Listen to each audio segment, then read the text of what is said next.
This is Melissa, and today is the 19th of January, 2025. I hope that you are all doing well. On the 11th, just a little over a week ago, we had our book club discussion on Chapter 18 on the CTTM Telegram channel. And this was really led by Lee, and Lee is in Taipei, Taiwan, and it was a very good discussion. Darren from South Africa took a section. I had a section.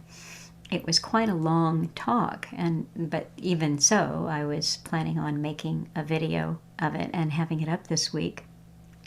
But what I have done with a significant portion of at least a couple of days is work on the website, some things that I really needed to do to let you know about the flash drives, for instance. And once I got in there, you see, working with HTML for someone who is not a coder is, it's not fun. It's not my idea of fun, at least. But this needed to be done, and I had a little bit of emotional support and guidance from Andrea in South Africa, who is a graphic artist, and she and Darren really moderate the CTTM Book Club channel, and she has made beautiful graphics for the channel, advertising the upcoming discussions, and she led the discussion on, I think it was chapter 16, but her help has been invaluable in this process. So I'm kind of it's a work in progress, but what you will see is that there have been changes on the website. Once I got in there, I just trimmed up a little bit of text. So the please note with the day's date on it that tells you a few things, I try to make some of that pop out at us a little better and streamline it, and you'll see the addition of a couple of graphics regarding the flash drives, and that was done by Andrea. And there's another graphic that she did for Waiting for the Miracle, which I am encouraging people to purchase because we have decided in book club that this is our next book that we'll discuss, and we're going to get going on that in March. Prince from Las Vegas, I've done a real history with him a couple of times, and I've mentioned him. I think Prince is a wise man. And so Prince wisely suggested, when we were debating what book we should do next in book club, that it should, of course, be Alan's books. And as I was considering them, I thought, I think we should do Waiting for the Miracle first, because the Cutting Through series of books it's a different way of reading. It's, as Alan would say, it's non-linear thinking. And they're so dense with new concepts and thinking outside the box. I thought, well, waiting is maybe what we should start with, Waiting for the Miracle. And Waiting for the Miracle is really the edited book form of the talks that Alan had with Jackie Petru on Sweet Liberty. And those particular talks used in that book are 1998 to 2000. And Jackie suggested to him, I'm pretty sure that it was in one of the talks that's featured in the book. It may have just been another Jackie interview, but Jackie said, Alan, you should write a book. This was before the Cutting Through books. And he said, nah, I'm not going to do that, shot it down. But as it turned out, he did. So I think sequentially it'll be good to start with Waiting for the Miracle and then get into the Cutting Through books. So there you go. Please visit the website, see that, and that is the main one, www. Old-fashioned thing, because we all know that now, don't we? cuttingthroughthematrix.com. And you will see some of the little changes and hopefully improvements that I am making. And one thing that I have done is updated the order form. Now, I just want to say that if you tell me what you want via email, you really don't have to print out an order form and send it to me.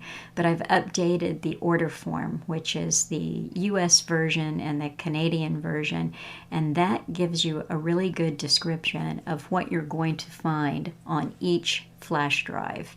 So it may be something that you want to refer to until I can have an easier to access description for you. This will do. I also made a new flash drive page, and that gives some basics. As I said, this is a work in progress, and I'm sure that over the next few weeks I'm going to be able to continue to improve it.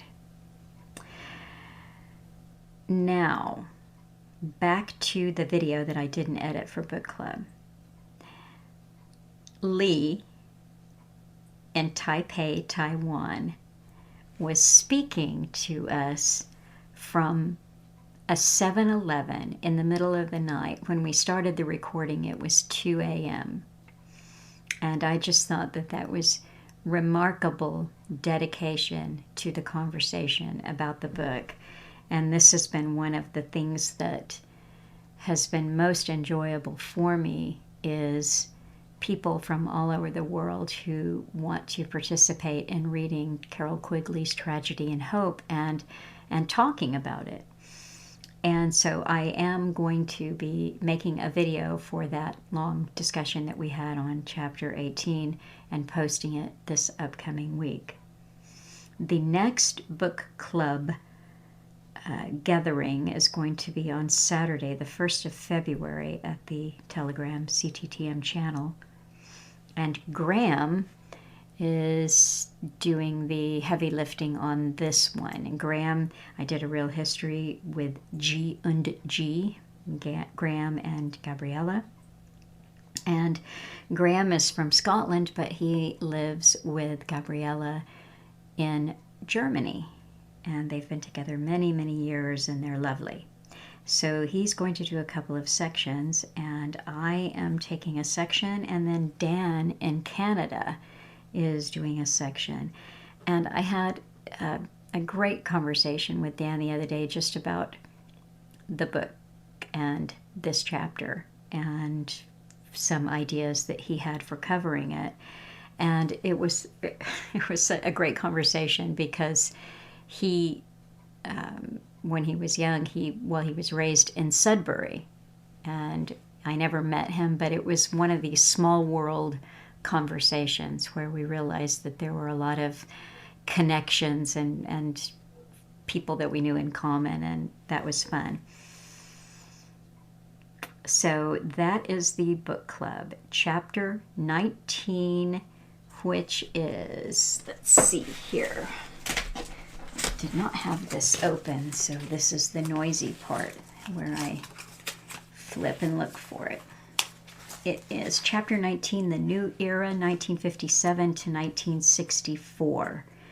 And that is covering the growth of nuclear stalemate, the disintegrating superblocks. Those superblocks are Latin America and the Far East, and then the eclipse of colonialism. So join us for that. Also, in the kind of book reading things that we do, I will be speaking with Nick at the end of this month, the 30th, I believe, and we are going to be covering the science fiction novel from like 1921 entitled We by Yevgeny Zamyatin. And I haven't started reading that. You'll hear why later on, but I will be reading that, of course, in the next couple of weeks. So that is the reading part out of the way. I had a suggestion from someone a couple of weeks ago, like what they thought would be a good thing, a fun talk to put up around the inauguration. And the inauguration is tomorrow, the 20th of January. And they had this image of Trump as Batman and his vice president Vance would be Robin. And they said, right, I bet Alan has talked about Batman and Robin, and you could probably put something fun together there. And so I did a bit of scouring through the topics and things that Alan covered, and sure enough, I did find a few different references to Batman, but primarily they centered around some talks that he delivered in July when there was the mass shooting at the theater in Colorado. So this is July 2012. Sorry, I don't think I gave you the year. And it turned out that it wasn't really lighthearted, Batman and Robin, although I think that there is some good symbolism discussion in this one that I'm going to talk to you about. I am not playing it today, so I'm just going to give you a couple of highlights, including the poem. It will tie in with other things that we'll hear about in the Redux that I chose, and symbolism and predictive programming are some key concepts here. So this is July 24, 2012, Alan Watt, Cutting Through the Matrix, live on RBN. And here is the poem. Not safe in your homes, okay? And that's spelled like Sherlock, Holmes. Not safe in your homes. Government, our savior, it'll train, coddle, and feed you. Forgive us, Homeland Security, we really, really need you. Faces of newscasters, straight as a poker, parroting exact same stories on the Joker. World's not safe, it's terrifyingly bad. Straight-laced young men suddenly go mad. Everyone obviously needs professional guidance. Birth to death, Big Brother must have confidence. When everyone is PC, standardized like clones, aberrant behavior will be rectified by drones. Sinister, twilight language used to cast a spell. The Joker is a jester, a comedian from hell. Sherlock would figure out why Mr. Holmes would be involved with Batman's legendary tomes. And so one reason why I didn't choose to play this talk in its entirety is that I felt there was a lot going on here topically. Very interesting talk, and please read the transcript or listen to it. But all in all, it wasn't really covering many of the things that I was thinking about this week. However, and another reason why I chose not to play it is, I'll just say, Sandy Hook and saying anything that might be outside the box about something that has happened. Is that vague enough for you? So Alan says, so in other words, we're going to see a whole bunch of slews of laws coming down the pike because, as I say, it literally means they're trying to validate all their snooping on all your mails and what you look at and all your data. And they're trying to validate that, you see. And they're trying to validate the fact that they've been personality profiling you for years on the computer. That is what they're doing with it. And eventually they'll now put it in writing and say, yeah, okay, now it's official. We've been doing it unofficially, now it's official. For your safety, you understand. So he goes on and says he has a break there, station break right at that point, but he comes back and says, but they do love the occult, of course, and the occult is a way to smack you in the mouth and show how silly you are. But also it's part of the spell that they cast on you as well. It gets everyone chatting about it, all the strange things that are happening here. A guy who dresses like the Joker, just because he has red hair. It's maybe even a wig for all we know. But the fact is, it's so bizarre, it captivates the minds of the people. And then he goes on to say a few things that I don't want to get in trouble for repeating. There's some interesting things. The number plate of his car was 119, which is 911 backwards, obviously. And then there's ROC, which is rock, ROC. And he said, those that have read the Arabian Nights, of course, know that rock was the big flying monster that brought destruction upon the world.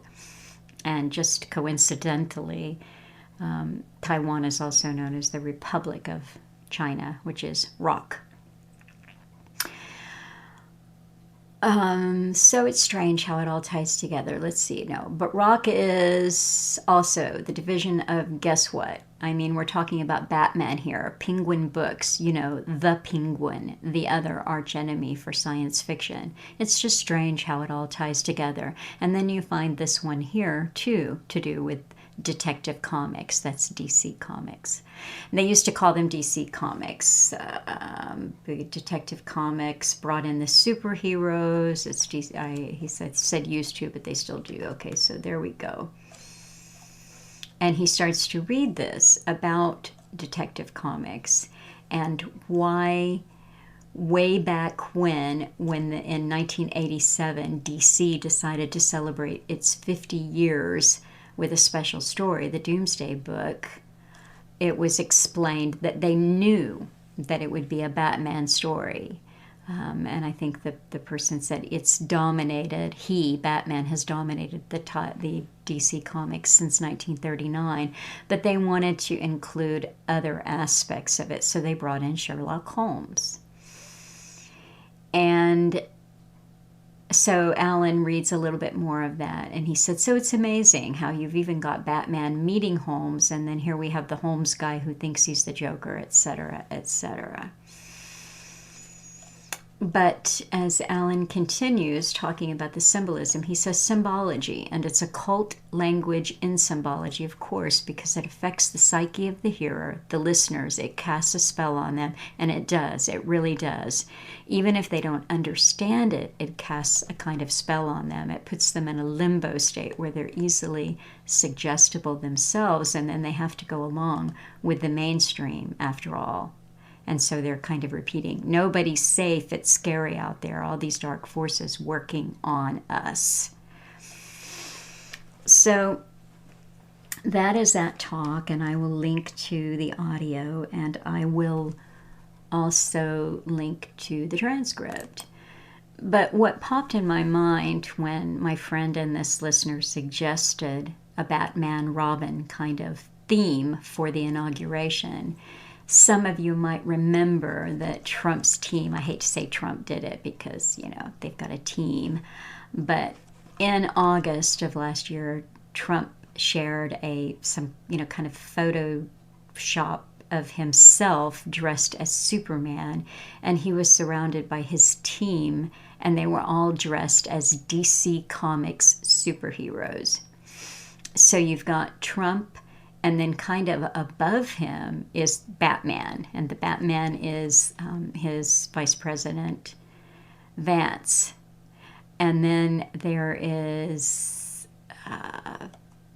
RFK Jr., I'm not sure who he is. Elon Musk is a cyborg, or the cyborg. And let's see, who else do we have here? Tulsi Gabbard is Wonder Woman.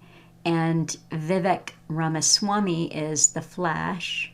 So I think all that's missing is for me to figure out who RFK is, and Aquaman, so perhaps. Okay, so there you go, the DC comic heroes that are now headed to the White House. Now, Vivek Ramaswamy, as I've pointed out, Brahmin class, educated for a certain task, obviously. And he is Elon Musk's partner sidekick in DOGE, which is the Department of Government Efficiency. And it's been almost a month now, I think, but at least 3 weeks ago, there was a huge brouhaha because of things that Musk and Ramaswamy and even Trump said about the H-1B visa. This is the skilled worker, particularly in the tech field, but the skilled worker visa. And I found some interesting articles because basically, just in a crude summary of some things that Vivek Ramaswamy said, America, here's part of a quote. He said, "American culture has venerated mediocrity over excellence for way too long." And he suggested that certain immigrant communities have promoted a superior culture that values excellence and produces wildly successful STEM graduates. And the STEM is science, technology, engineering, and maths. So this got such bad press for Elon Musk that what he seems to have done was turn his sights on the UK and the gang grooming and sex trafficking of young girls. And this seemed to most people who were observing it, myself included, a pretty obvious pivot, so that the bad press he was getting on the comments about the H-1B visa would just kind of die down. So looking at the news from last week, which I'm not going to focus on too much, but here's just a few of the headlines of the last 3 days or so. Trump officials plan immigration raids in Chicago next week. Okay, so this is the first publicity stunt. He's going to have been inaugurated in office, and they're going to have some immigration raids in Chicago. Israeli government approves Gaza ceasefire. Let's not get too excited about that one, because it hasn't happened yet, and when it does, it is a 6-week ceasefire. This is no guarantee that this is over. And I suppose it's going to allow the Israelis to get their the Israeli hostages back, or at least some or most, or however many are still alive, and some humanitarian aid into Gaza. Patients are dying in hospital corridors, British nurses say, and this is awful. They've done a survey of nurses, and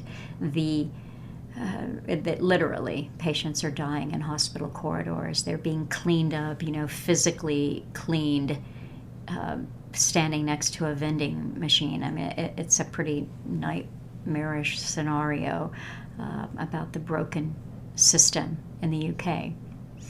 Can communities survive? This is talking about the devastation in Los Angeles, which it's very sad, because whole communities have just been wiped off the map. And so think about it. If you've lived next door to someone for 30 years, or your children have grown up with other children down the block, and you've eaten at all the same restaurants, etc., that's all gone. So many communities in the greater Los Angeles area have just been wiped off the map entirely. That's very disruptive to individual lives, families, but the communities can't survive that, obviously, because they've been destroyed. Now, perhaps this is in response to Elon Musk, but the UK announces a rapid review into the scale of child sexual abuse by grooming gangs. So that's just a little bit of overview of the news stories. But I wanted to just kind of highlight again back to Vivek Ramaswamy and what he has said, which is basically Americans need to be better educated in the STEM area. They need to work harder. They play too much. They have a bad, football hero, cheerleader kind of existence. So this is an opinion piece by someone from India. What Vivek Ramaswamy leaves out of his story of South Asian success, it's a culture not of success, but of survival. Vivek Ramaswamy, who has been tapped by President-elect Donald Trump to help lead a government efficiency initiative, recently argued on X that Americans can learn from high-skill immigrants, especially those working in the science and tech industries, because, like I said earlier, American culture is venerated mediocrity. So this opinion writer goes on to say, I have encountered some version of Mr. Ramaswamy's sentiments countless times over the years. I grew up north of Atlanta in the 1990s as the son of two Pakistani parents. Parents from Pakistan. And came to know hundreds of Indians and Pakistanis who hail from the culture Mr. Ramaswamy is lionizing. He noted that he personally knew multiple sets of immigrant parents in the 90s who took meticulous steps to inculcate values of excellence. Few of those immigrants would disagree with him. It would be easy to shrug off this as South Asian chauvinism, the idea of a model minority which puts Asian Americans on a pedestal has been criticized with considerable justification. For one thing, the immigrants who come to the United States from those societies are typically among their most ambitious members. In the case of South Asia, they don't represent a cross-section of India or Pakistan where millions of people still lack literacy and are not coming to our shores to run tech companies.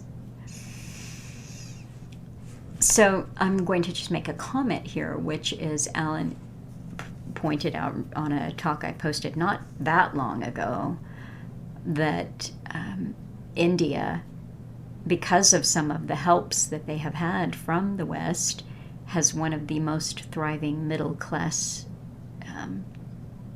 cultures in the world. And it's those middle classes who are actually leaving and coming here and participating in these jobs, and then some of them are coming here on these H-1B visas. But I'm not going to read this whole story. I will post it, but the one thing that ties in with my thinking here is this. What Mr. Ramaswamy leaves out of his story, however, are the trade-offs of success. Over the years, I've spoken to many South Asians who have related to me the stresses that this culture places on them. One therapist told me that the Indian American children she sees often struggle with low self-esteem, low confidence, and perfectionism. Because the parents don't understand what this form of parenting is doing to their children's mental health, she often must convince them to allow her to treat their kids by telling them, you guessed it, that doing so will help the kids in their studies. So he then goes on to say that this culture, Pakistan, India, etc., is not a culture of success but survival. He said, my parents grew up surrounded by immense poverty. And in my own trips to Karachi, Pakistan, their hometown, what stood out most to me was seeing children begging on the street everywhere I looked. Now, there is another piece, another opinion piece on the same vein. Does America need more meritocracy? One potential lesson of the woke era is that meritocracy's critics were wrong to focus so much on its faults and instead should actually be doubling down on its rigors and expectations. Well, perhaps that's what's wrong with America. We use terms like doubling down, which come straight off the poker table. The debate over H-1B visas and skilled immigration that flared up while this newsletter was on Christmas holiday was in one sense a foretaste of the likely policy conflicts between the populist and Silicon Valley wings of Donald Trump's coalition, the challenges of uniting the impulses of J.D. Vance and Elon Musk. The debate also raised a related but somewhat different question, especially once Vivek Ramaswamy took to X to explain why, in his view, Silicon Valley companies might prefer to hire foreign-born recruits and first-generation immigrants for jobs that require diligence and intensity and a grinding work ethic. That question, does America need more meritocracy? So that is an interesting article, and I will post too. There are some other things out there that talk about the what actually happens in a culture where there's a little bit more freedom and creativity allowed. Dan, that I mentioned, that is going to be participating in the next chapter of the Tragedy and Hope Book Club discussion, sent me an article yesterday. He said, this is a good article, and it quotes Alan Watt. Now, I can see that I have spent a lot of time, unfortunately. I think I'll probably stop reading this as soon as I get to the quote from Alan Watt, which is only about halfway through, and then you can read this for yourself. I also want to say that I looked up the author. This was sent to me from Zero Hedge, but it linked back to this person's Substack, Joshua Stileman. And Joshua Stileman, as it turns out, is a writer at the Brownstone Institute. And the Brownstone Institute is a kind of libertarian, I guess you could say, institute, and it has become a nexus for dissident writers and thinkers. It has come under criticism by some people, a not favorable feature on the Brownstone Institute. I've spoken with Dr. Petra Buskins, who was invited to speak there late last year, and she is lovely, and she thought everyone there was lovely. So I will let people draw their own conclusions about who is controlled opposition and what they're up to. You get a lot of this slung around the internet. Some of it can be helpful and productive. One thing, just in thinking of the so-called intellectual dark web, is it's a web, right? So you always have to think for yourself and put things together as much as you can for yourself. But here is a little bit from that article, The Technocratic Blueprint, A Century in the Making. Joshua Stileman, January 15, 2025. Humanity will attempt to overcome its limitations and arrive at fuller fruition, declared Julian Huxley in 1957, coining the term transhumanism. By 2022, Yuval Noah Harari would announce its dark fulfillment. Now listen here, because we have heard only repeatedly the first part of this Harari quote, but the whole thing is quite thought-provoking. Humans are now hackable animals. The whole idea of free will, that's over. Today we have the technology to hack human beings on a massive scale. Everything is being digitized. Everything is being monitored. In this time of crisis, you have to follow science. It's often said you should never allow a good crisis to go to waste, because a crisis is an opportunity to also do good reforms that in normal times people would never agree to.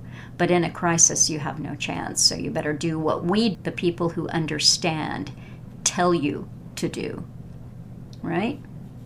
So that was Harari saying, in a crisis, you better do what we, the people who understand, tell you to do. Article continues, like Truman Burbank in The Truman Show, we inhabit a world where reality itself is increasingly engineered, and like Truman, most remain unaware of the extent of this engineering until shown the patterns. But unlike Truman's physical dome with its obvious cameras and artificial sets, our manufactured environment operates through sophisticated technological systems and invisible digital constraints. The mechanics of this reality engineering, from media manipulation to social programming, were explored in detail in our previous analysis. Now we turn to the driving force behind this manufactured world. Technocracy, the system of control that makes such reality engineering possible on a global scale. The technocratic architecture wasn't merely passed down through institutions, it flowed through bloodlines. At the heart of this dynastic web sits Thomas Henry Huxley, known as Darwin's bulldog, who helped establish scientific materialism as the new religion while serving on the influential Rhodes Round Table. His son Leonard carried this torch forward, while grandsons Aldous and Julian became key architects of the modern world order. These weren't random connections, but rather the careful cultivation of multi-generational power networks. The connections deepen through marriage and association. Charles Galton Darwin, grandson of Charles Darwin, wrote The Next Million Years in 1952, outlining population control through technological means. His son would later marry into the Huxley line, creating a powerful nexus of influence spanning science, culture, and governance. This intergenerational project has evolved with technological capability, where Rockefeller once declared, "We need a nation of workers, not thinkers." While building his educational information factory, today's technocrats face a different equation. As artificial intelligence eliminates the need for human labor, the focus shifts from creating compliant workers to managing population reduction, not through overt force, but through sophisticated social engineering. BlackRock CEO Larry Fink recently made this shift explicit, explaining how AI and automation will reshape population dynamics. In developed countries with shrinking populations, these countries will rapidly develop robotics and AI technology. The social problems that one will have in substituting humans for machines will be far easier in those countries that have declining populations. His candid assessment reveals how technological capability drives elite agendas. As human labor becomes less necessary, population reduction becomes more desirable. Climate change messaging, declining birth rates, and the normalization of euthanasia aren't random developments but logical extensions of this evolving agenda. In 1937, a British science fiction writer imagined a future where all human knowledge would be instantly accessible to everyone. Today we call it the internet, but H.G. Wells saw more than just technology. The world has a world brain to which ultimately all knowledge is to be addressed, he wrote, and it has a nervous system of road, railway, and air communication, which is already beginning to bind mankind into a whole. His vision went beyond mere information sharing. Through the open conspiracy, he called for a movement of all that is intelligent in the world, explicitly advocating for technocratic governance by a scientific elite who would gradually assume control of society. The open conspiracy must be, from its very inception, a world movement, and not merely an English movement or a Western movement. It must be a movement of all that is intelligent in the world. Wells here laid out this schema for a class of educated, rational individuals who would lead this global transformation. Even his fictional work, Shape of Things to Come, reads like a blueprint, particularly in its description of how a pandemic might facilitate global governance. Now, I can see that it's going to take me longer to read this than I hoped, so I'm just going to scroll. He next talks about Julian Huxley at UNESCO and a philosophy in which the world should be run by scientific world humanism. And he cites the interview that Alan Watt has oft cited, the Mike Wallace Aldous Huxley interview, where Huxley said that they would overwhelm the populations with rapid technological change, and this would make them lose their capacity for critical analysis. So he called this control through overwhelm. Then he goes on to cite Zbigniew Brzezinski's Between Two Ages, describing the technotronic era marked by surveillance, and quoting from Brzezinski, the technotronic era involves the gradual appearance of a more controlled society. Such a society would be dominated by an elite, unrestrained by traditional values. Soon it will be possible to assert almost continuous surveillance over every citizen and maintain up-to-date, complete files containing even the most personal information about the citizen. These files will be subject to instantaneous retrieval by the authorities. Then there's some Internet of Bodies and some Orwell and some Cecil Rhodes and the Round Table, some Carol Quigley and Tragedy and Hope. I mean, obviously, we know that this writer has listened to a fair bit of Alan Watt. He goes from the Round Table and Chatham House and the Council on Foreign Relations to Alice Bailey's vision, the externalization of the hierarchy. Written over several decades, published in 1957, where she outlines a vision for global transformation that parallels many current UN initiatives. And then there is Kissinger saying a new world order will emerge. The only question is whether it will arise out of intellectual and moral insight and by design, or whether it will be forced on mankind by a series of catastrophes. And there is Klaus Schwab and the World Economic Forum and the Young Global Leaders. And there is Bernays and his techniques. So I'll read a little section here. We can see, like I said, that this writer has listened to a fair bit of Alan Watt.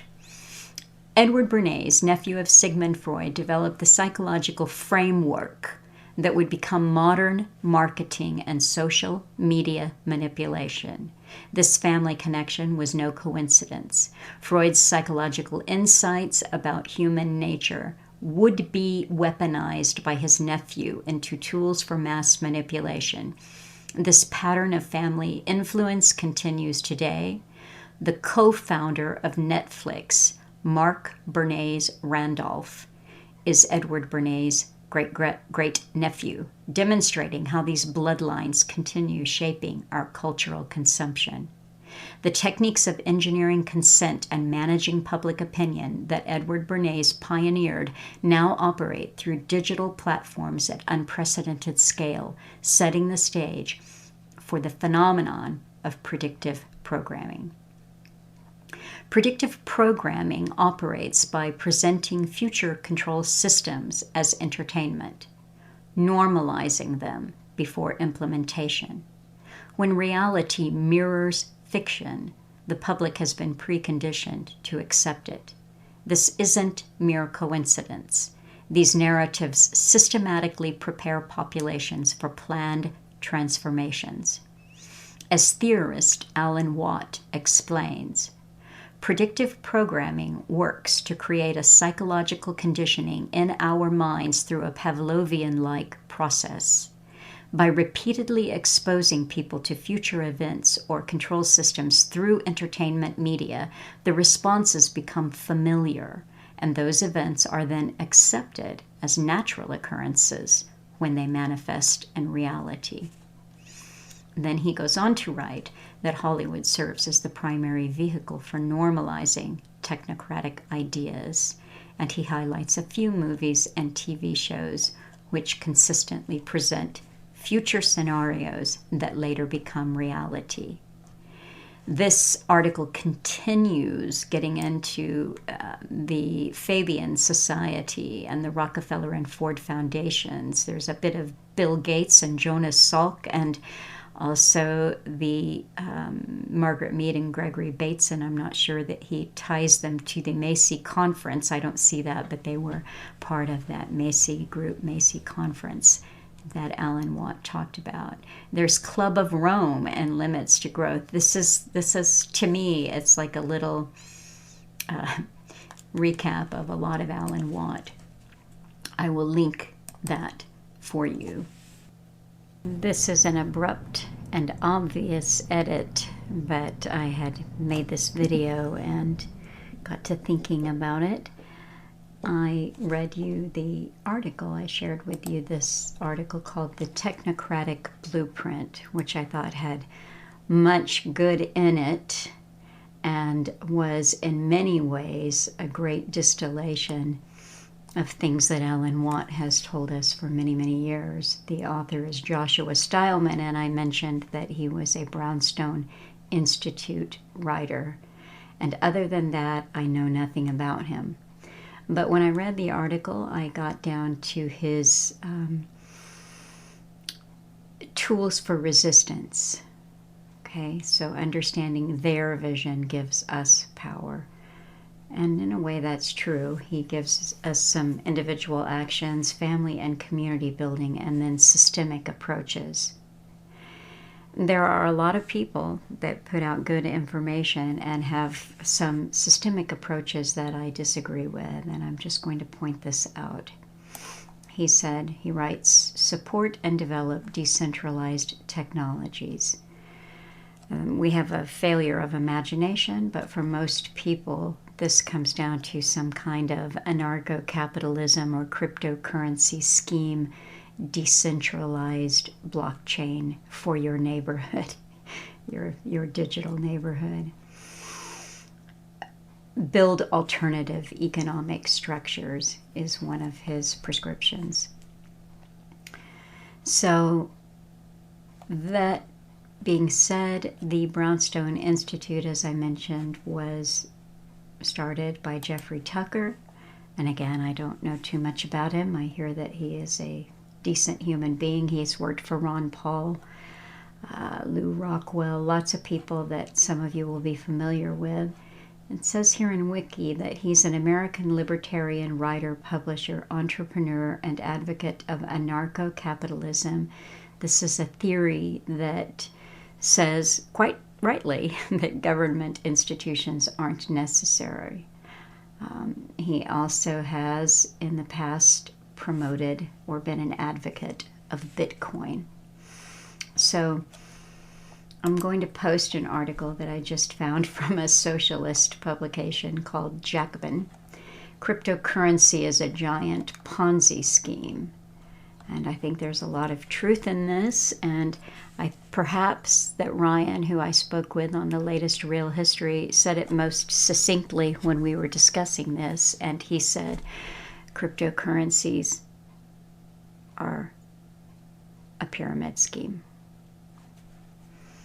So that is it. I just wanted to put this in. Again, I don't know this man, and there's a lot that we don't have time to pay attention to, but really having a firm grounding in the bases, in the firm grasp of the basics of this system, and knowing that something so heavily promoted by the World Economic Forum cannot be, even if we think we're doing it in an independent community, it cannot be for our own good. We have to really think outside the box. David A. Hughes, has an interesting idea that he calls the camps. What camp are you in terms of the getting to the truth? And so simply he says that camp one is most people. And camp one, they blindly believe whatever the government and the mainstream media tell them, and they are unable to think for themselves. He says, for those who make it out of camp one into camp two, then a decoy narrative awaits, and that is promoted by organized fake dissidents. Because it is a military operation, camp two is vaster than most skeptics of camp one would ever expect. It has fake heroes relentlessly promoted on alternative channels, and they, as he writes here, hoover up opposition voices. And so this is where we get ideas that we can consider, such as controlled opposition. Controlled opposition, and who is financing this controlled opposition, what we used to call Patriot Radio or the alternative media, falls into camp two. This is the alternative. And David A. Hughes goes on to write, very few people make it out of camp two into camp three, where the truth awaits. And I was thinking about that. Alan and me at my desk trying to communicate with people that I think have an ability to think outside the box. That our little camp three, it's so tiny and so far removed from Camp 2 that, yeah, I just hope that you can see and read smoke signals. When I returned from Canada, there had been some family that I had not been in touch with for a long time, and early a cousin of mine came a great distance to visit me, and we had always been close younger, and just over the years less and less contact, and then there you go. So she was here and we enjoyed each other's company. I would call her a Camp 1, and that's all there is. She's in Camp 1, but I love her. And she was just kind of, well, what was Alan really into? And, I knew that there were a lot of things that would be completely offensive and just freak her totally out. And so I thought, well, I'll play her my favorite podcast, my favorite talk of his, Blurb, sorry. I will play her my favorite blurb, Sing Your Song and Steal Some Time. And she listened to a bit of it, maybe 10 minutes. I played it. We were just sitting at the kitchen table. And I could tell that she was losing interest, and I paused it. And she just said, so Alan was a philosopher. And I said, yes, I guess he was.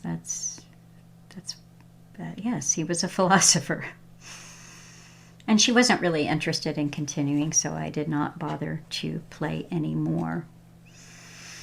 But after Alan passed away, for at least a year, in the days and the weeks and the months when I had so many big decisions and problems and things to attend to, the question that I would ask myself over and over all day long, every day, is what would Alan do? What would Alan do? What would Alan say? What would Alan think about this? How would Alan take care of this? And I was completely dependent on that thought process for quite a while. I just didn't want to make a move or go in any direction or make any decision until I had sort of conferred with him, if you will, in that process of what would you do? What do you think? How would you handle this? And what I realized is that over time, I didn't seem to need to ask that question so much. It just became natural to me to know, okay, yeah, that's what Alan would do. That's how he would approach this. And then it just became kind of second nature for me. But I mentioned the other day that I'd had a bit of an epiphany about how things were. I said in brief, it's that I can't do that. I can't be that person who says, like me, subscribe to me, and tries to game the system of how you build up this massive social media empire. It's just me here. And that seems to be against the grain of who I am. But I asked the question again, what would Alan do? And the answer that I got is, well, he's not here to stop me from working myself to death. And that kind of reframed everything, because as hard as we worked, as long as our days could seem, we'd watch a movie or two in the evening. We'd have a laugh or go for a walk, take the dog for a walk, or look up at the stars. That was one of Alan's favorite things to do, was star gazing. And I've mentioned the screen tent in the summer, and sometimes in the winter it was just being outside all bundled up looking at the sky. But he really loved that. It was a wonder-filled, contemplative, reflective kind of thing for him. And so that is my simple epiphany. The question that I asked myself as I'm reassessing what can I do to make this support me? How can I work harder, more efficiently, etc., etc.? But I kept saying, how can I work harder? And the answer that I finally arrived at is, I can't. I have to return to a place of being more receptive. And last week, someone sent me an email and said, I wanted to see if you might be interested in this book. It's by a philosopher, German philosopher, who's deceased now. He was Catholic. His name is Joseph Pieper. And the title of the book is Leisure, the Basis of Culture. And I said, oh yes, I'd very much be interested in that. And not only will I put it at the top of my stack, I won't even put it at the top of my stack. As soon as it arrives, I will start to read it. And it arrived, and I did. The foreword is by James V. Shaw. He's a Society of Jesuits. He's saying, when a culture is in the process of denying its own roots, it becomes most important to know what these roots are. We had best know what we reject before we reject it. If we are going to build a chair, the first thing we need to know above all else is what a chair is. Otherwise, we can do nothing. We are not a culture that never understood what a human being was in his nature and in his destiny. Rather, we are a culture that, having once known these things, has decided against living them or understanding them. Indeed, we have decided to reject most of them, almost an act of defiance, as an act of pure humanism, as if what we are is not first given to us. We have let an empty future that we propose to make our own, that we propose to make by our own standards, become the ideal over and against a real past that revealed to us what man really was and is, namely, a being open to wonder, who did not create himself or the world in which he dwells. And I thought that sentence, it really encapsulated Alan. Someone who was full of wonder, open to wonder, always wondering. In the foreword, Shaw goes on to write,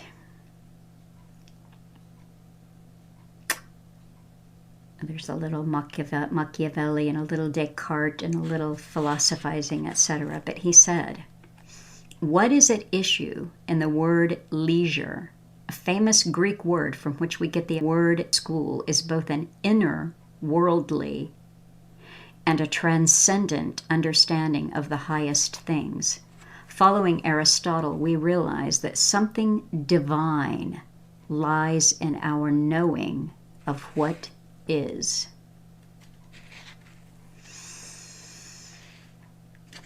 At the very beginning of this little book, and it is a short little book, Pieper has two quotes. The first is from Plato. But the gods, taking pity on mankind, born to work, laid down the succession of recurring feasts to restore them from their fatigue, and gave them the Muses and Apollo their leader and Dionysus as companions in their feasts, so that nourishing themselves in festive companionship with the gods, they should again stand upright and erect. And in looking into Joseph Pieper a little bit, this is something he wrote called In Tune with the World, a theory of festivity. And I liked this little quote. When a festival goes as it should, men receive something that is not in human power to give. In celebrating festivals festively, a man passes beyond the barriers of this present life on earth. The second little quote in the introduction to this little book is, "Be still and know that I am God." Psalm 46:10.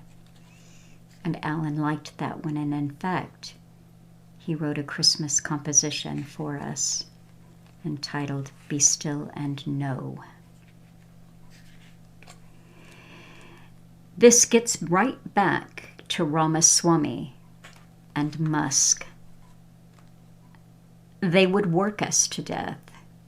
These who mock us by pretending to be superheroes, they would work us to death because we are their slaves. This is how they see us. Joseph Piper writes, the concept of intellectual work may be traced back and explored in terms of various historical sources. It implies, in the first place, a very definite view of the mode and manner of man's intellectual knowledge. What happens when we look at a rose? What do we do as we become aware of color and form? Our soul is passive and receptive. We are, to be sure, awake and active, but our attention is not strained. We simply look, insofar that is, as we contemplate it, and are not already observing it. For observing implies that we are beginning to count, to measure, to weigh up. Observation is a tense activity, which is what Ernst Jünger meant when he called seeing an act of aggression. To contemplate, on the other hand, to look in this sense means to open one's eyes receptively to whatever offers itself to one's vision, and the things seen enter into us, so to speak, without calling for any effort or strain on our part to possess them. There can hardly be any doubt that that, or something like it, is the way we become sensorially aware of things. But what of knowledge? The mind's spiritual knowledge? Is there such a thing as a purely receptive attitude of mind in which we become aware of immaterial reality and invisible relationships? Is there such a thing as pure intellectual contemplation, to adopt the terminology of the schools? In antiquity, the answer given was always yes. In modern philosophy, for the most part, the answer given is no. Then he goes on to write about intellectus, ratio and intellectus. And by intellectus, he is talking about something, the capacity of simplex intuitus, that simple vision to which truth offers itself like a landscape to the eye. I thought that was beautiful. He writes, philosophers of antiquity looked upon the active effort of discursive thought as the properly human element in our knowledge. It is the ratio, they held, which is distinctively human. The intellectus they regarded as being already beyond the sphere allotted to man, and yet it belonged to man, though in one sense superhuman. The purely human by itself could not satiate man's powers of comprehension, for man of his very nature reaches out beyond the sphere of the human, touching on the order of pure spirits. So I've talked way too long. I had a lot on my mind today. I thank you for listening. And I encourage me to do what Alan would do, and that is make some time in every day to wonder. I was also sent another lovely little book this week, and I thank you all for sending me little things that brighten my day. And this was called The Jade Flute, Chinese Poems in Prose. And I opened it up to the very first page. There's a lovely illustration, and the first poem is Contentment. And the second is, I have seen a road. I have seen a road that wanders in green shade, that runs through sweet fields of flowers. My eyes have traveled there and journeyed far along that cool, fine road. But I will never really walk that road. It does not really lead to where she lives. When she was born, they bound her little feet with leather bands. My beloved never walks the road of shade and flowers. When she was born, they bound her little heart with leather bands. My beloved never listens to my song. And I think that that is a good entrance into this blurb that I am playing for you today from Alan Watt. Tunnel vision, brought to you by those with vision. And he said, I always think of the world of the individual as a set of tunnels parallel to each other. The individual, depending on where he is born, education, career, and lifestyle, will fit into one of the tunnels, pre-made tunnels. Then they will go through their lives never realizing there are parallel tunnels. That's tunnel vision. It's also tunnel thinking. People, once they're in the tunnel and they've accepted it, when the curiosity of childhood ceases and the media and daily routine takes over, they stop questioning for themselves. They've been trained that everything they need to know will be told to them by the authorized media. So I think that the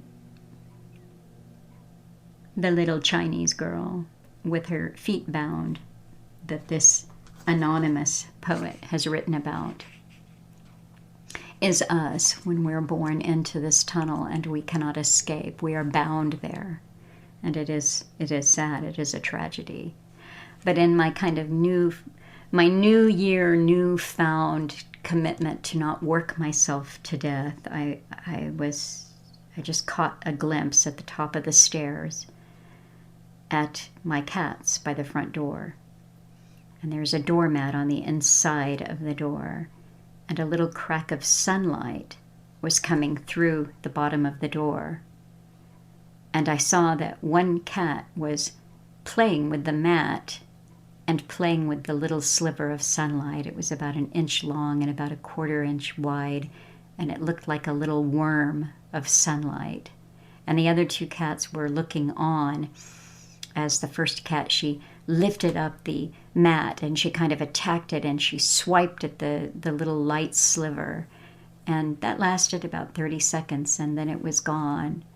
And I thought, if I was in my constant work mode, I would have missed that. And it was a lovely little scene, and I'm glad that I didn't. And I hope that you have a good week, that you forgive me for speaking so long today, that you visit the website and see some of the changes that are there that hopefully makes it a little bit easier for you to see what's going on. And I wish you a week with a bit of wonder. Take care. Hi folks, I'm Alan Watt. This is Wednesday the 6th of June 2007 and this is cuttingthroughthematrix.com. I always think of the world of the individual as a set of tunnels parallel to each other. The individual, depending on where he's born, education, career,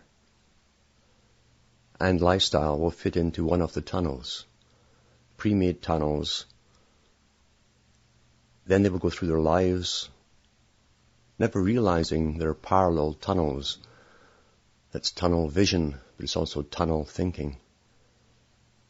People, once they're in the tunnel and they've accepted it, when the curiosity of childhood ceases and the media and daily routine takes over, they stop questioning for themselves and are then trained that everything they need to know will be told to them by the authorized media.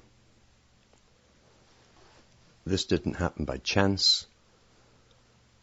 The understanding of the psychological tunnel syndrome was known in ancient times too by philosophers, that leisure class that had time to think after they'd been educated in the old ancient mysteries,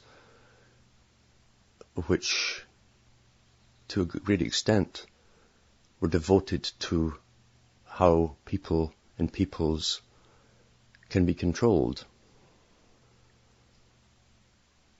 They are sciences, in other words. Sciences accumulated over millennia of observation on humanity. Sciences which were never forgotten or lost. But sciences, because they depend on using these techniques of tunnel creation for the general people, were never shared with the general people. We find today, for instance, that after the events, long after events, a new, different, and often truer version of reality or a past event is given to us by the government of the day, with no explanation. It's just that a generation or more has passed. Those who are growing up in the present don't care about the big tricks, the big cons that were pulled in the past over the people. It's also the revelation of the method, a form of legality, of the rules by which an elite go by. Very few people have the ability to think outside of their tunnel once they have passed a certain stage in growing up. Growing up is a difficult time for most people, especially today with the dysfunctional families, the new definitions of families, or no family at all, where the state brings you up in foster care. A very old idea which was promoted for a long time, even from Plato's day, in the secret societies of his day, which were aristocratic societies. They were not for the commoner. The commoner didn't get into the societies until the 1700s, when the low-level masonry was created, because a middle class would be necessary to manage an industrial age. It also became a sifting ground to find out who could truly keep secrets, who didn't mind that the public were being fooled and conned at every turn. Those who would take the rewards and keep their mouths shut and turn a blind eye. Lower forms of the secret societies had been given in ancient times. We can go into Mithraism, which paralleled Christianity. Mithraism really initially came from India, as much of religion has. In fact, many people thought that Mithraism was just another version of Christianity with similar stories, where the virtues of an individual human could be groomed and heightened. Yet Mithraism was given first to a military and slave population. The slaves often became members of the military. The military has always been very important for creating an ongoing world order. And fraternities most certainly will stick together. Once in a while we'll have an expose of military massacres where the higher ones get together, write the same reports to justify each other and cover each other.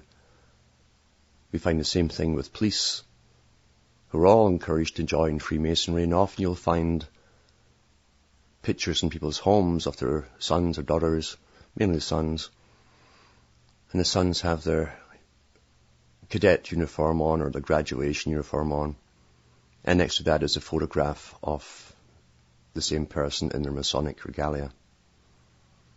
They cover each other as a form of insurance policy belonging to Freemasonry. part of the appeal to a world order, to Freemasons and those who control Freemasons, because it's really an arm of those who push towards world order. The brotherhood of man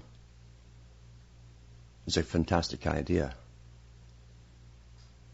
Yet, to get to a brotherhood of man, you need revolutions, ongoing, and a standardization system, because it's primarily the differences in cultures which lead to conflict.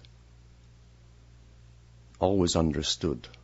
Pythagoras, after being taught by the Egyptian priesthood, went to Crotona in Italy, which at that time was a Greek colony, where he started up his mystery school. He recruited the young, middle class and elite children, youngsters, brought in a vow of silence long, long before the Essenes and the later Catholic monks and so on, because it's all the same format, you see. Pythagoras also brought in women, young girls, gave them a good education and sent them out almost like spies to marry the upper nobility, to become perfect marriage partners.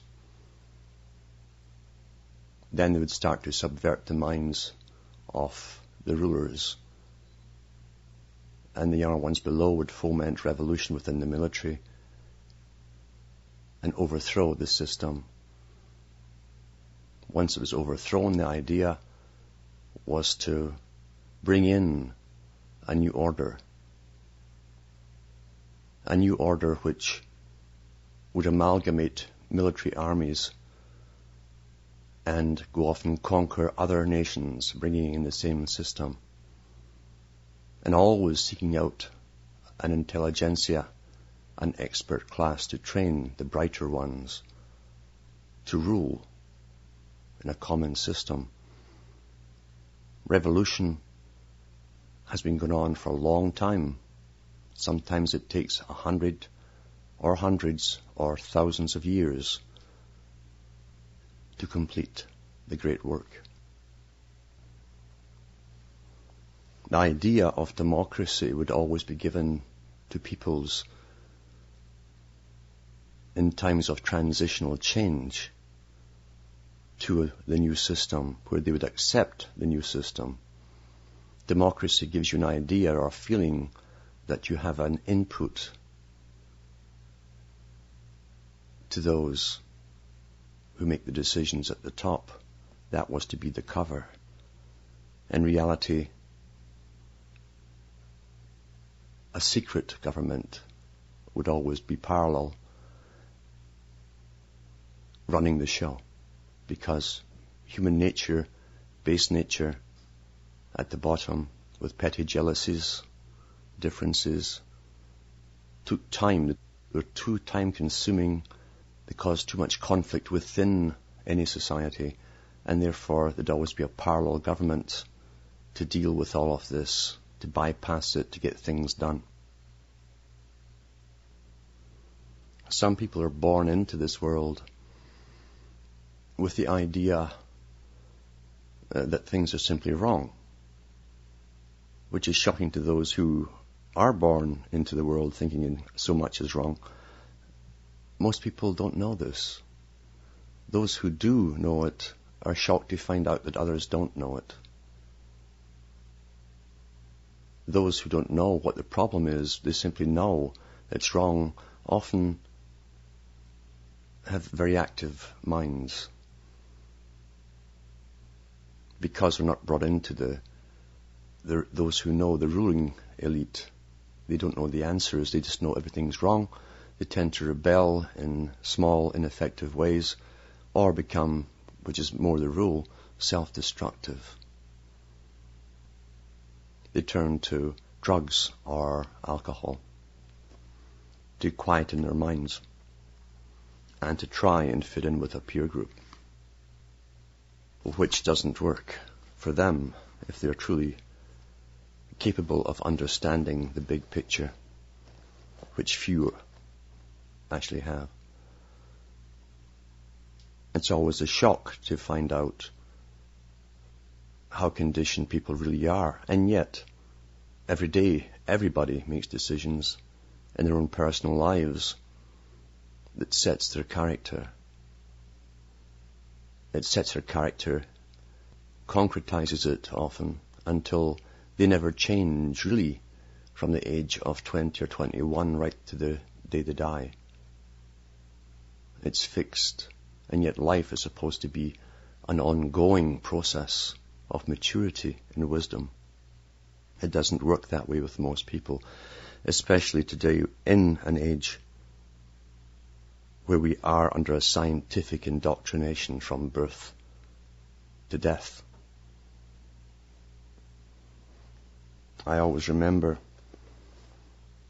little quotes that I read as I go through libraries when I was very young, trying to find out what was behind the unease I sensed all around me. The Marquis of Halifax, in a book, I think it was The Moral Thoughts and Reflections, said, "A man that steps aside from the world and hath leisure to observe it without interest or design, thinks all mankind as mad as they think him for not agreeing with them in their mistakes." In other words, you have to step outside of all conditioning, all sticky thinking, because conditioning creates sticky thinking. It creates formats of thought that you're supposed to fall into when you ask certain questions, since they've already given you the pat answers in the past. You have to step out of the world to see it as it really is. And that is not an easy task for most people. Most cannot do it. The conditioning is too great. They'd rather believe the 6 o'clock news is true. They've been trained to believe. They're being told all there is to know. But their betters have decided for them what they're being told is all they need to know for the present. Pythagoras, who was only one of various revolutionaries trained in Egypt, because Egypt exported adepts who went out to foment revolutions, always with the same technique of recruiting the younger, brighter ones, sifting them out through processes of questions, answers, and long periods of silence, because those who cannot listen are of no use. Someone who constantly jumps in with questions as higher truths are being explained to them is not listening to the answers. You watch first, you look, you listen, as they say in higher masonry. It also shows you that a person who constantly asks the questions before the previous answers have been finished are really wanting justification of the answers they already believe in. It's like those who say they're seeking truth, but are in reality shopping for a religion or a belief in which they already have chosen. That is not someone who's looking for truth. There has always been a parallel government down through history, sometimes showing itself in a more overt fashion, and at other times hiding behind democracy, but never losing control, always shaping the next step and the next step to the future. Those who doubt this should study history. Those who are impatient can find the more recent examples. They should read the report from Norman Dodd. He was the staff director of the Congressional Committee to investigate the tax-exempt foundations in 1954 for the Reece Commission, the REECE Commission, or Committee. Reece was the congressional chairman who set up this committee to see why the big foundations, the philanthropists, the ones with tax-exempt status and incredible amounts of money, why they were funding what seemed to be the communist groups within the United States and abroad. Coming from his perspective, Norman Dodd, D-O-D-D, which was a tunnel where he had swallowed his version of history, went to some of the better schools, as they say, started off in the banking system, went through the collapse of the great banks, and then later was asked to do the Reece Commission or Committee investigation on behalf of the Speaker of the House of Congress. He went round the Ford, Carnegie, Guggenheim, Rockefeller foundations, and they told him quite bluntly at the top that they took their orders directly from the White House, not from the Congress, but from the White House. Tie that in with Professor Carroll Quigley's statement in Tragedy and Hope and in the Anglo-American establishment that for some time, up to 50 years prior to the writing of their books in the 60s, Quigley states, as a historian of the Council on Foreign Relations, he said there was always a certain amount of competition allowed with the lower congressional parties and individuals, but the ones at the top, the ones, in other words, that would get to the White House, is what he referred to, and the coterie around them, had been vetted by a much higher organization outside of the Democratic or Republican rule. The idea that was brought in a long time ago into the system was that the democratic appeal was to the common people, the masses of people, to give them an impression that they had a say in the direction of their lives and their offspring for times to come.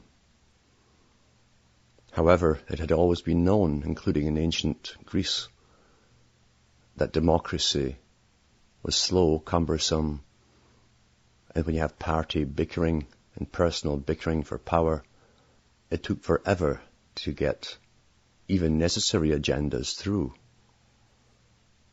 It also meant you had a lot of unnecessary, time-consuming, labor-consuming, and money-consuming agendas that were the result of conflicts of parties. It was therefore decided that to keep the people happy, they would promote the idea of democracy, with always the understanding that most people to the elite are classed as base people, creatures of instinct. The profane is what they call them, the masses, etc., the unwashed. Therefore they would be guided like children are guided. That's why you have good shepherds in every religion,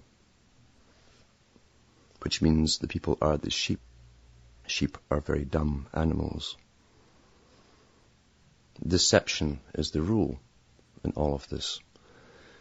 And Norman Dodd found out from the Ford Foundation by the guy at the top who told him that apart from accepting orders from the White House, and always had been, not the Congress, that the idea was to change society so vastly and greatly in America, but also for the West, though, as to comfortably merge the Soviet system with that of the Western system. Therefore, they were funding all groups, all conflicting groups, because through conflict you have compromise down the road. Compromise is a stepping stone towards the next part. Then more conflict, then more compromise, the next part. That's how society is guided.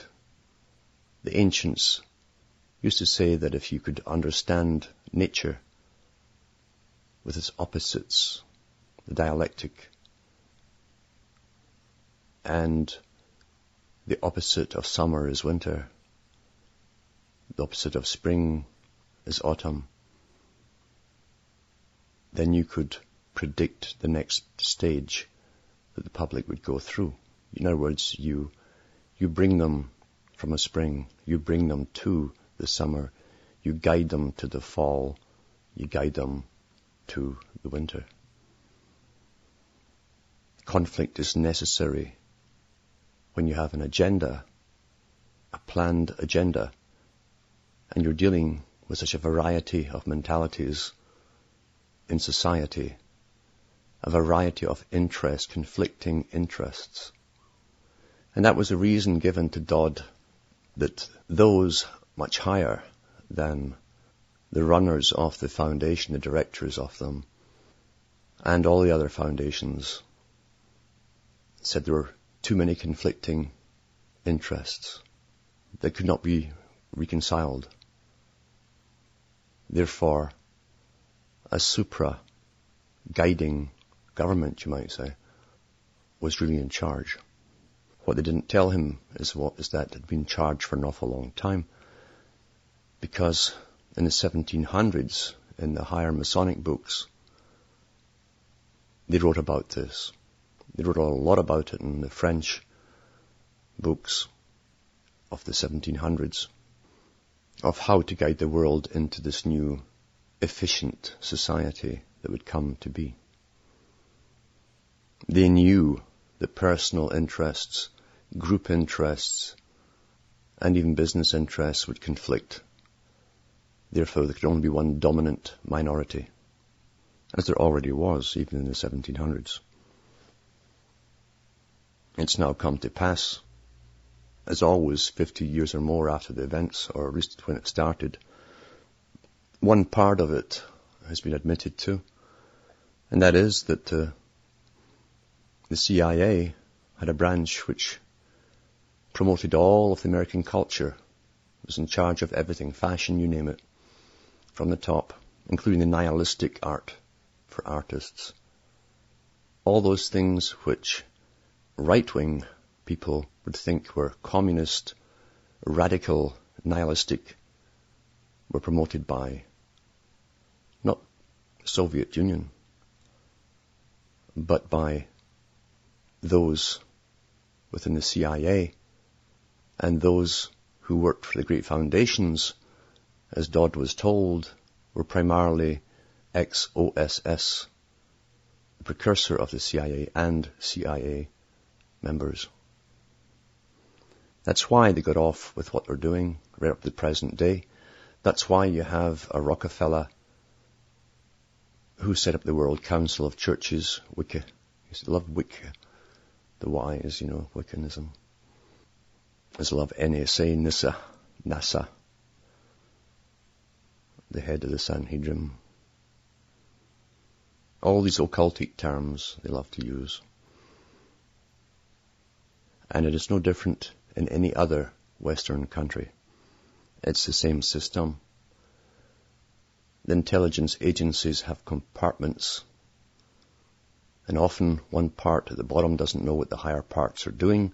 They know not to ask. It's a need-to-know basis. But they all have a top department which not only works with all other intelligence agencies, they are part of the one intelligence agency. Mr. Rockefeller gives out awards, or World Citizenship Awards, and has for many years to many of the names you're familiar with from newscasts over the years. The world citizenship idea is very old. sounds appealing to many people who are in lower orders work towards it to think it's a good idea. And it certainly would be if it was leading to a fair and just system, fair from everybody's point of view. Because legalistically, remember, everything can be interpreted in doublespeak 2 ways, depending on how you view it. And we are dealing with deception, which specializes in legalistic words, which do often have double meanings.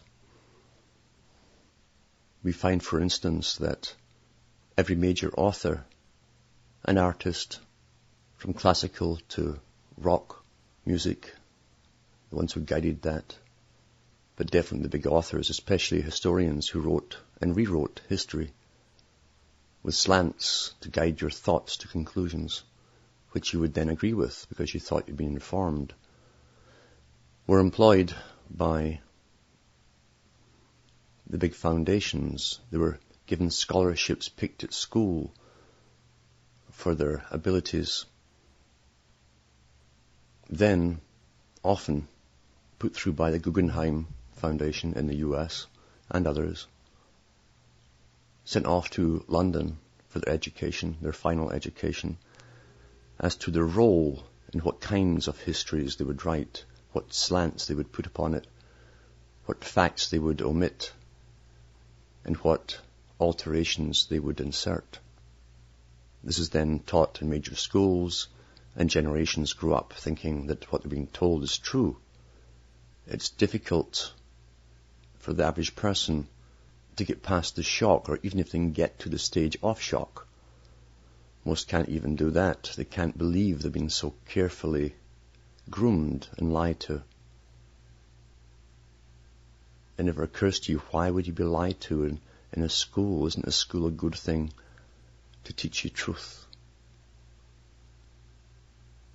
But school is really a scientific format of putting you in a tunnel. At the top of the greatest foundations and societies, the ones who speak equality, fairness, justice, are the biggest liars of all. Like the politician, they tell the people what they want to hear, but always for a different ending, and it will be a different ending always. They believe they must always deceive the great unwashed masses who cannot comprehend the greater things as they rush about their lives and pay off their credit cards and try to pay their rent and buy all the goodies that flood in and are temporarily being made available as we go through this consuming frenzy as though there's no tomorrow. The world that was envisaged a long time ago was a world of peace for an elite, for the intelligentsia, where they will no longer need to fool the people because through science they would perfect the great masses into being better servants. The faith was all to be put in the sciences of psychology, mass psychology, educational psychology, the psychology of media indoctrination, entertainment indoctrination, where there's always messages, so that we would come to a stage where science would be God. We wouldn't question what are given as facts, because the scientists are only the white-coated priesthoods of today. And in olden times, not so long ago, in fact, people believed everything the priests of any nation, any creed, told them. Now it's just the white-coated scientists. And rather than talk in Latin, saying things which sound impressive and magical, but which you don't understand, they talk in scientific jargon, where compiling words and adding them together can make you believe pretty well anything. Eventually, this parallel government, this quiet, behind-the-scenes government that hid behind charity, primarily, philanthropy, would come more and more to the fore. The time limits for this happening were discussed at the setting up of the League of Nations, and then further discussed with timetables when they set up the United Nations. Today, they're also calling a lot of it public-private partnerships. The idea being that the big international corporations, which are part of the foundation system, because they all work together, and often money is funneled from one to the other, to the big foundations and back again. They can get the jobs done quicker for the dominant minority, rather than having to go through the lower houses of government, where they squabble and bicker over egos, as the little ones want more fame for themselves. But as long as those at the top of all parties are vetted by the same dominant minority, they keep the agendas on track. The conflicts that are caused as they bring about this world system are many. The most obvious one was understood a long time ago. This isn't the first time in the world where peoples have been moved en masse into another territory and become the victims of squabbles and fights and cultural clashes. Look at the ancient tyrants of the Middle East, when they moved whole peoples off their land into other lands. Look at the histories of London, when they mandated populations within Britain would be moved en masse to the dominions, as they call them, the Commonwealth. Read the history of the European Union. At least that's what's been made available to us so far. There's other books which are less well known about it, where they said a long time ago that the creme de la creme from the schooling systems in all countries would form a new travelling bureaucracy, a nomadic group, where they travel from city to city across the world with temporary homes, serving the dominant minority, the winners and losers in the coming New World Order of Jacques Attali. This is already happening. They have European newspapers now. You can look into the jobs section. You'll find that they already have the best in certain professions and jobs moving from their own homelands to wherever the work is. Well, for every winner, how many losers are there? What happens to them? Well, tough luck. That's what happens to them. In the United States, you're seeing a steady drumbeat to drum up hatred against the incoming Mexicans and others. It's not just Mexicans from Latin America, so that the people will fight the effect of a policy by fighting the people at the bottom rather than going for the cause, because the cause sit in lofty towers, in big foundations, and they fund all the movements and the associations that bring in and promote integration. They're unscathed, and it's a sad thing when ordinary people turn on ordinary people from another country because their policies are pushing them in to yours. Rockefeller said in one of his speeches that the current generation is the cannon fodder for this part of their agenda. Cannon fodder, those are his words, as the changes are to occur. I have it on tape. That's what it is. That's what we are to these people.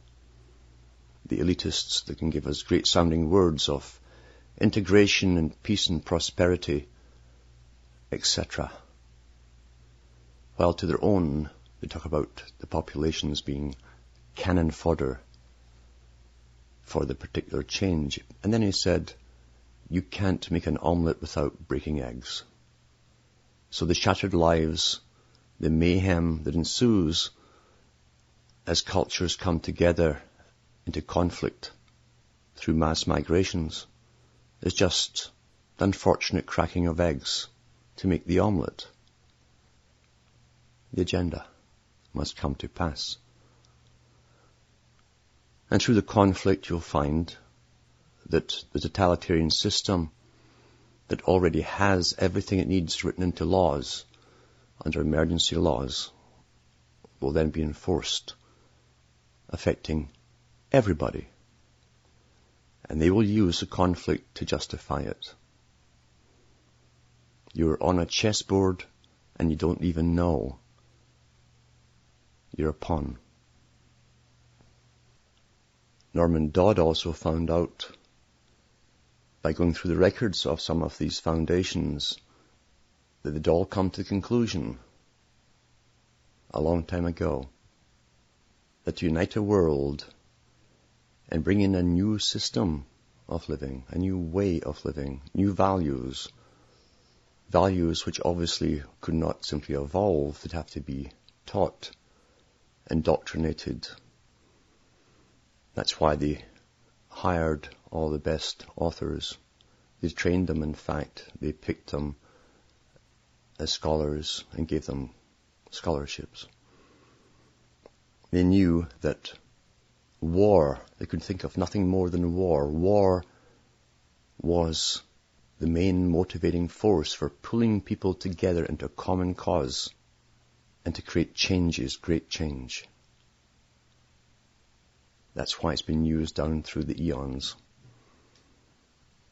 People always think they're fighting for freedom, and often down the road, it might take some time, you find you've all been had.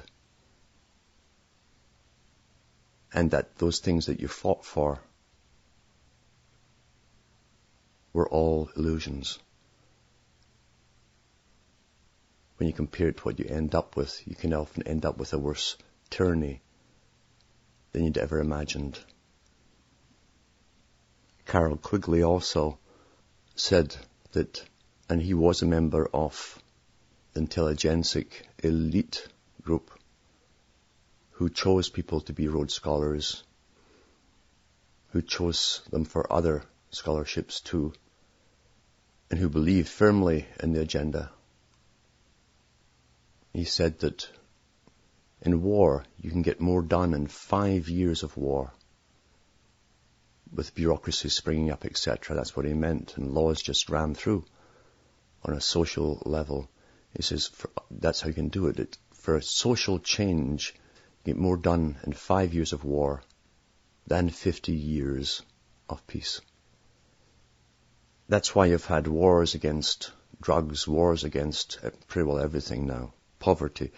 Nothing ends up the way you thought it would end up because it didn't have the initial intent that you thought it did.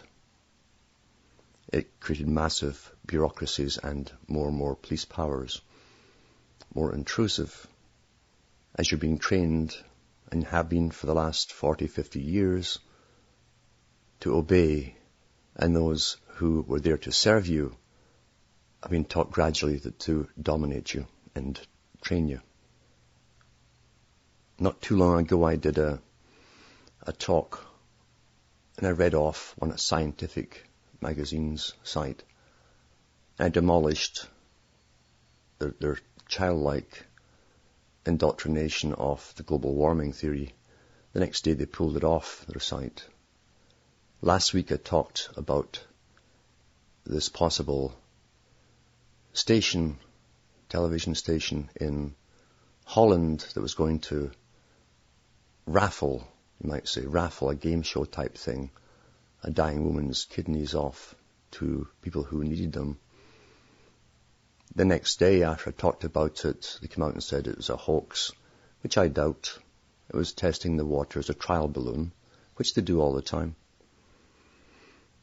And the content was true enough because we have been so debased.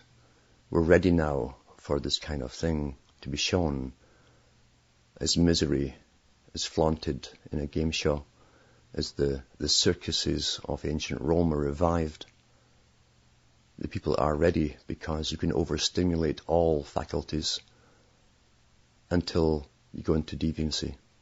And you can have deviant societies and whole populations. When we think about prior to the 50s, the old idea of a mafia, which was started up as a branch, by the way, of Freemasonry. Giuseppe Mazzini, the revolutionary who was trained by Albert Pike, set up the mafia. He authorized it to come in and gave it its manifesto and its charters. The mafia were the guys who dealt with all the underworld. They dealt with the baser things in life that people are prone to. Yet we've transformed and transitioned into a society where worldwide, especially across Europe and the Americas, the same format, because it's all one. We're already one and have been for your whole life, in fact. You have to be trained slowly to accept it, that's all. That's the only difference. The governments authorized the starting up of casinos, which at one time was the realm of mafia. Your governments authorized casinos, which have the old glitz and glamour and the girls with scanty clothing and all the best attributes that attract people. Bright lights, and you lose your money. In the earlier days, when they brought in these casinos, I think they came into Britain around the 70s in selected areas. Supposedly, we were told to allay our fears and to camouflage the fact that your government was now, and always was, the mafia. The money collected would go to charity, of course. They always hide behind charity and good works. And the big kicker, your national debt will get paid off. And everyone says that's wonderful because we've got such massive national debts to international bankers. Yet years later you find, well, everything still goes up, taxes still go up, the debt gets bigger. We're never told how much of the debt is paid off by the big casinos. And when you have money going towards hospitals which are run by our tax money in the first place and who gets fixed sums every year, not so much fixed, they always spend every penny they have, big rush at the end of the year, the financial year, to spend all they have or they won't get the same next year. How could they possibly accept donations which would then deduct from the money they're allocated by the government? Where does this money go that they're given? Think about it. The corruption at the top is and always has been astronomical, because the world of the profane, the unwashed masses, as they say, is there to serve them. Low Freemasons really think the profane are just the ignorant, the baser people, the pool, the same pool that they came from themselves, and that by self-improvement, as if by rote, and wearing silly little outfits with aprons that squares their offspring that comes from the genitals, that's why it covers the penis, they will make a better world. Whereas the brighter ones who get up way past the usual degrees clue in as to its true intent, but it's hard to attack charitable foundations. The word charity itself is so nice, as they pretend to help the widow and orphans. An allegory for something much deeper and not what you think. 3 years ago, the United Nations had a special documentary out on its future world state. China was picked as the model for the world state. And they showed you how the Chinese big festivals put on by the government, with all the acrobats and so on, making big, almost like cake-like structures, the gâteau, of human beings all working in unison. This was a symbol of everything and everybody working together. They're applauded for their one child per family policy. We've all to copy this for only one part of the whole agenda. The agenda is the never-ending story, because humankind is the building material, and it's up to those at the top. Not the creators, but the architects. Architects can only take material that's already in existence and through science understand how to use it or perfect it, as they say. Just like in Egypt, Osiris was the allegory for the church of those in the higher mysteries. And Osiris was the body. Same story in countless religions, because they're all given from the same source.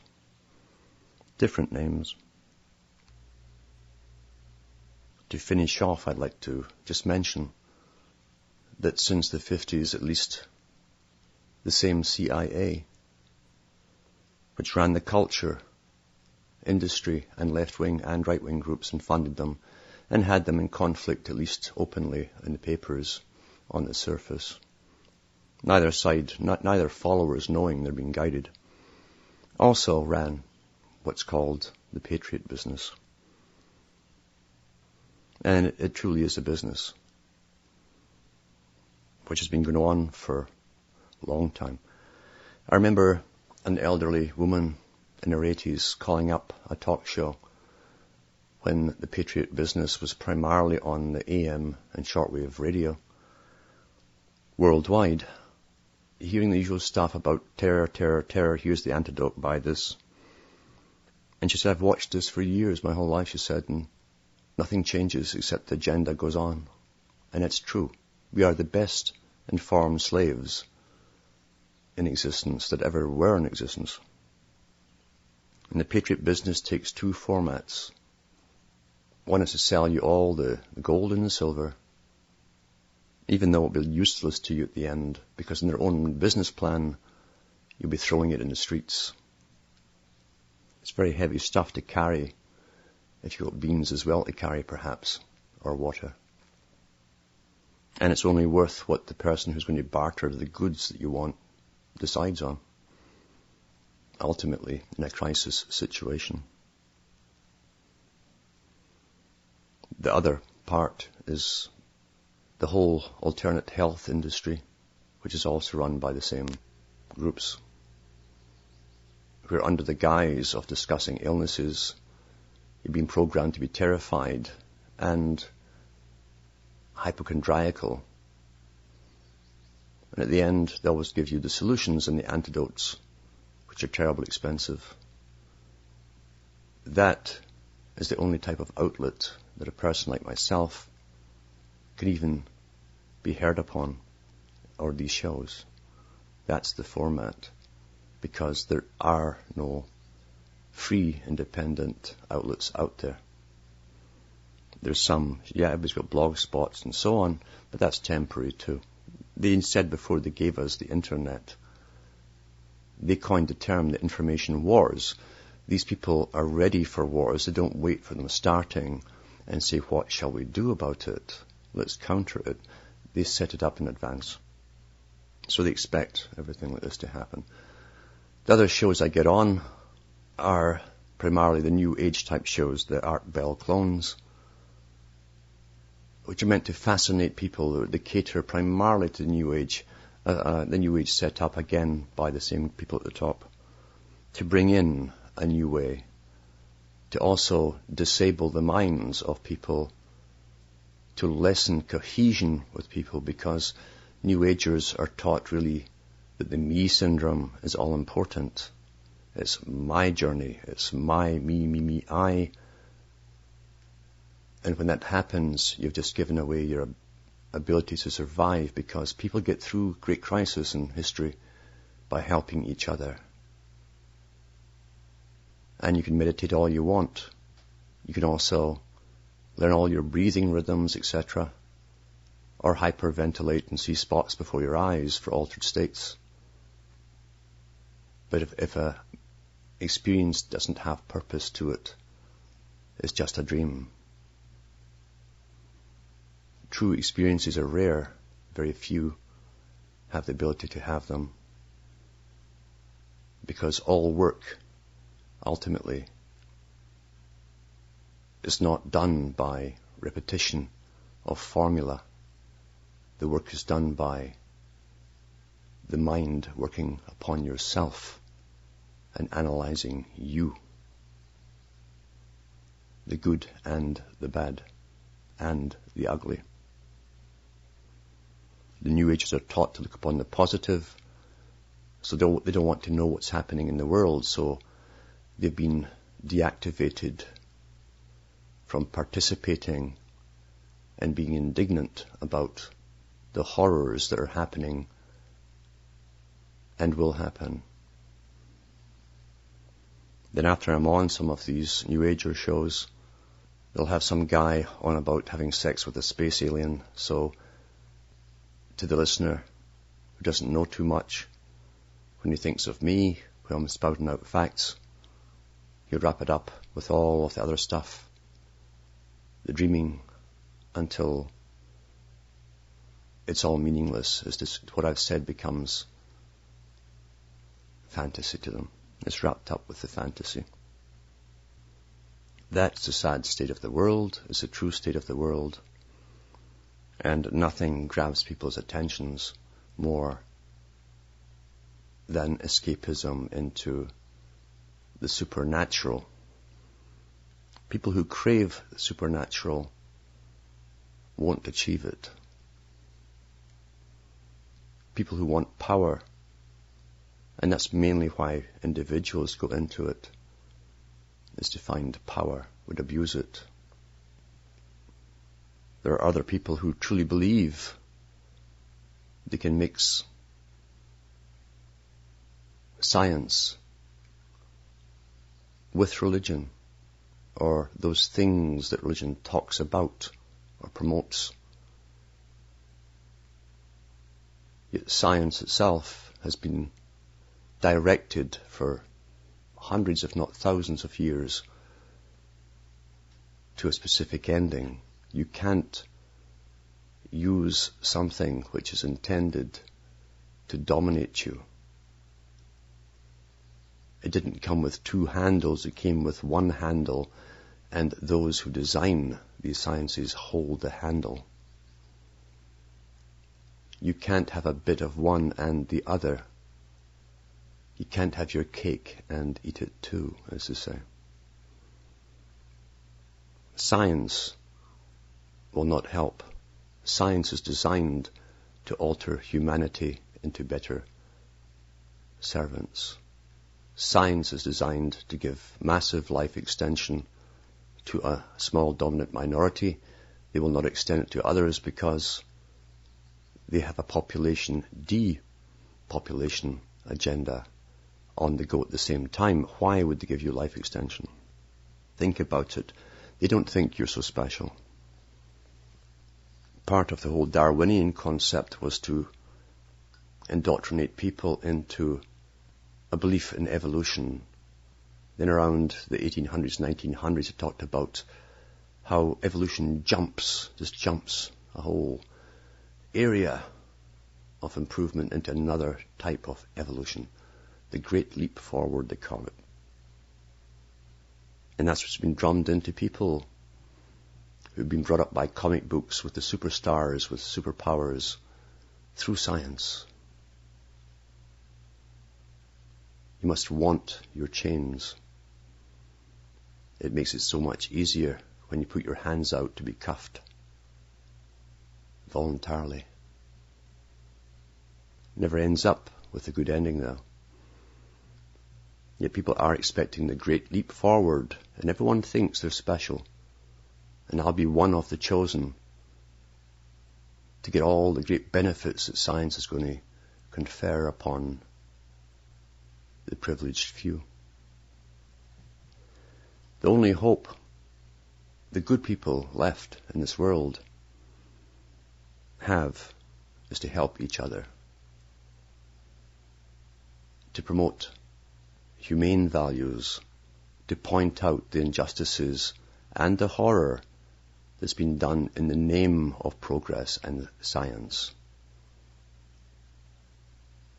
When we devalue human life, and we have drastically, right in the 20th century to the present, we are devaluing ourselves when we casually take euthanasia, which again is legal in Holland, state authorized. When we take these things as normal, because the eugenics program always was run by the elite, and the agenda for eugenics is run by an elite. They've never stopped, never will stop, because they've never faltered or altered their course. They set their plans and they work towards them. And if they seem to back off for a little while, they come back again, often under many guises, but they eventually get what they want, because the people are diverted off into other areas of crisis, or economic depression, or personal mishaps in a dysfunctional society as their relationships fall apart. Intentionally so. Only by helping each other, not by being stupid and turning the other cheek to the psychopaths, because there's plenty of them in this today's world, and all strata of society.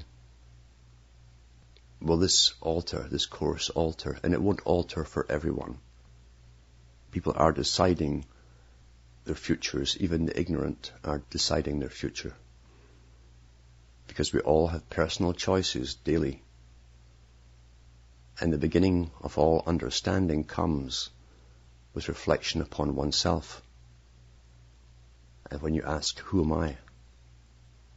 What am I?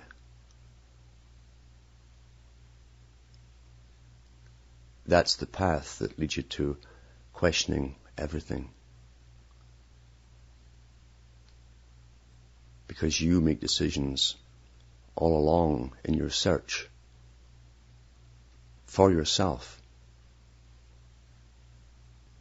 And your decisions do affect others, even in your personal life, all the time.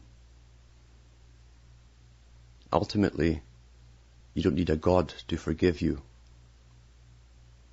The hardest thing that people have in life, if they still have some morality, natural morality or conscience in them, the hardest thing is being able to forgive yourself.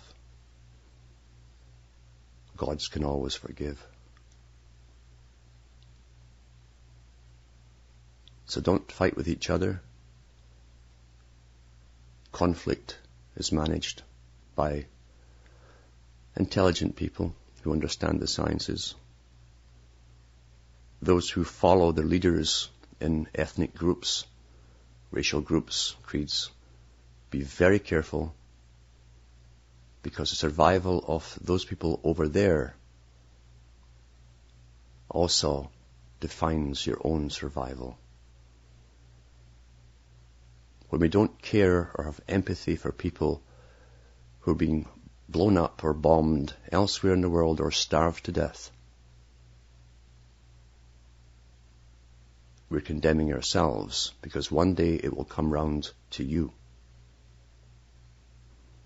And who will be there to weep for you or help?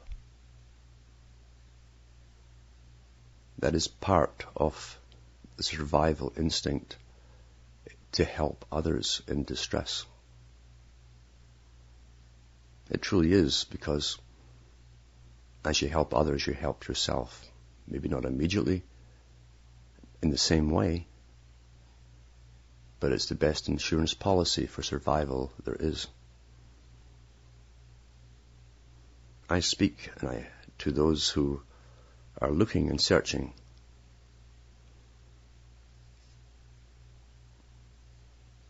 I hope to fill in the gaps that have led you to where you are, give you the information, and it's uplifting to see young people here and there across the world who are catching on and maybe diverted from going into the circle, the round and round circle of trying to quieten their minds by drugs or alcohol or destructive means. For myself and Hamish, it's good night, and may your God or your gods go with you.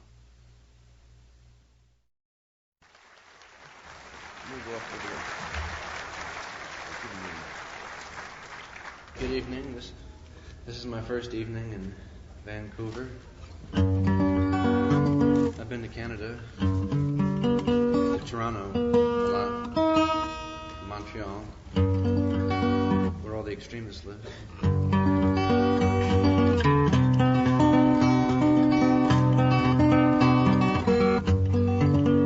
Show me a prison